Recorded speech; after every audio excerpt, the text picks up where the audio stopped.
Salut mes amis, on commence par un nouveau chapitre, la multiplication d'un décimal par un entier, c'est-à-dire comment multiplier un nombre décimal par un autre nombre entier. Alors je vous présente qu'on va faire le premier objectif, multiplication d'un décimal par un entier. On commence comme d'habitude par la devinette mes enfants. Regardez bien ce dessin. On a un tuyau contenant 200 balles disposées comme indiqué dans le dessin. Alors c'est le tuyau, où vous voyez ces lignes. Dedans lui, on trouve ces balles. Comment peut-on faire pour trouver la longueur de tout ce tuyau?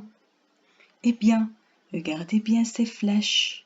Vous pouvez les utiliser pour savoir la réponse. Eh bien, la mesure écrite là représente la longueur indiquée dans la balle. Et toutes ces balles sont identiques bien sûr, c'est-à-dire les mêmes. Comment peut-on faire pour trouver le total de tout ça? Est-ce qu'il y a une façon plus rapide? Essayez de trouver seules les réponses.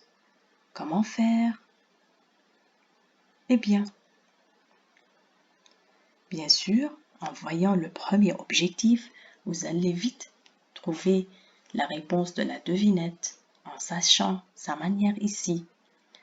Multiplication d'un décimal par un entier, c'est notre titre en fait. On a deux parties. La première, le décimal est à un seul chiffre après la virgule,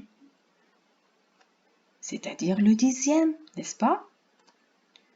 Je vous présente cette activité. Pour commencer, qu'est-ce qu'on voit dans ce dessin?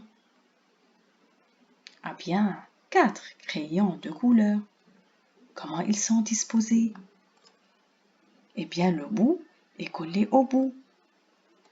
Comment je peux faire pour savoir la longueur totale de tous ces crayons, sachant que la taille ou bien la longueur de chaque crayon est 13,8 cm?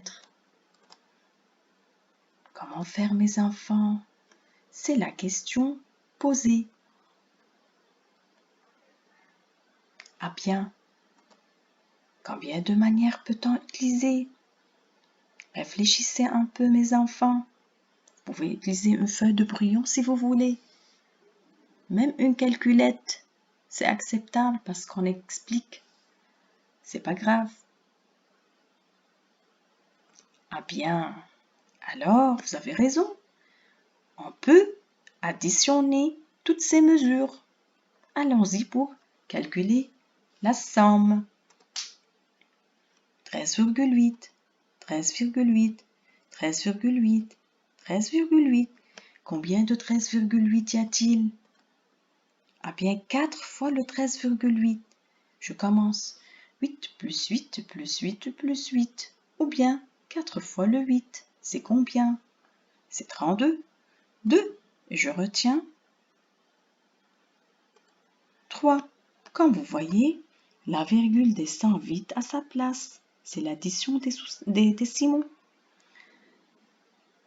Ce 3 représente le retenu. Aussi, 3 plus 3, c'est 6, plus 3, c'est 9, plus 3, c'est 12, plus 3, c'est 15. Alors, je barre le retenu et j'écris 5 et je retiens 1. Ensuite, 1 plus 1 plus 1 plus 1 plus 1, ça me donne combien? Eh bien, ça me donne 5 parce que je dois barrer le retenu. Alors, la réponse obtenue est 55 cm,2. Alors, la longueur totale de ces 4 crayons est 55,2. Alors, qui a fait cette façon, mes enfants? Qui l'a choisi? Eh bien, vous avez raison. Est-ce qu'il y a une autre manière aussi? Ah bien, on peut utiliser la calculette. Ah bien, vous avez raison. Mais comment faire? On tape le nombre formé du touche 1, 3 et ce point qui représente la virgule dans la calculette, puis le 8, puis fois, puis 4.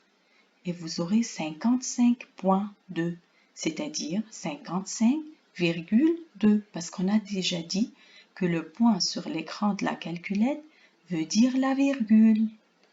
Ah bien, jusqu'à maintenant, on a deviné de façon excellente. Est-ce qu'il y en a d'autres, plus rapides?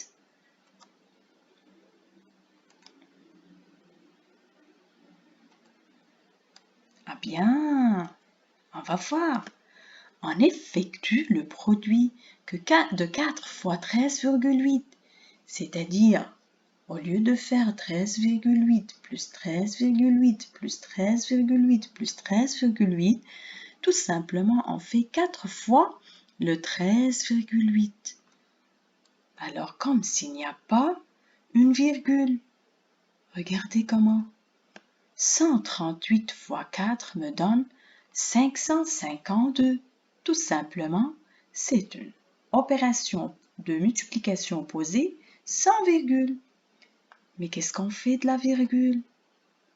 Ah bien, quand on termine, on place la virgule dans le produit obtenu, c'est-à-dire dans la réponse obtenue 552, avant le premier chiffre à droite, comme si le pigeon vient et transporte la virgule de sa place au début dans le premier nombre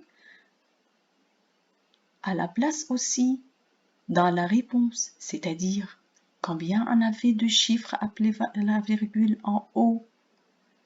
Un seul chiffre après la virgule. Alors, quand je termine de calculer, je transporte la virgule aussi avant un seul chiffre à droite de la réponse. Vous voyez comment? Tout simplement, la virgule se place de la même façon. Je vous donne un autre exemple pour mieux comprendre.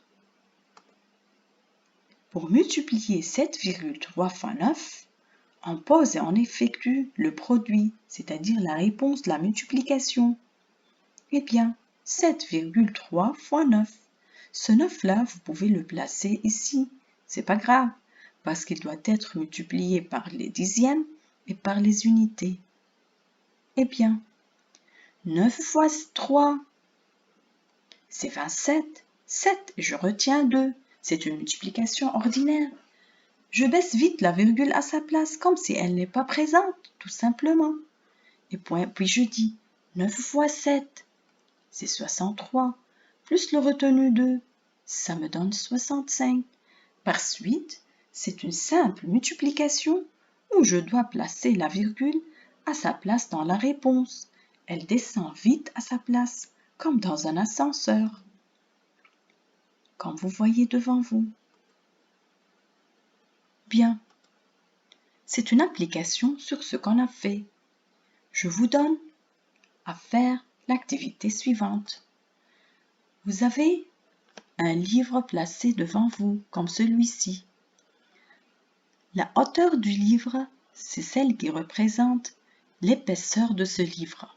Alors, si j'ai 5 livres de 2,1 cm d'épaisseur chacun, c'est-à-dire je cherche 5 livres pareils, je les place l'un au-dessous de l'autre.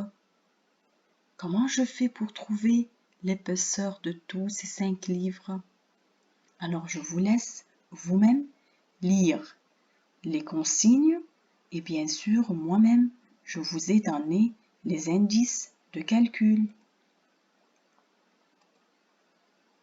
Ah bien, ce sont les manières qui se placent devant vous, comme on a fait avant dans l'exemple des crayons.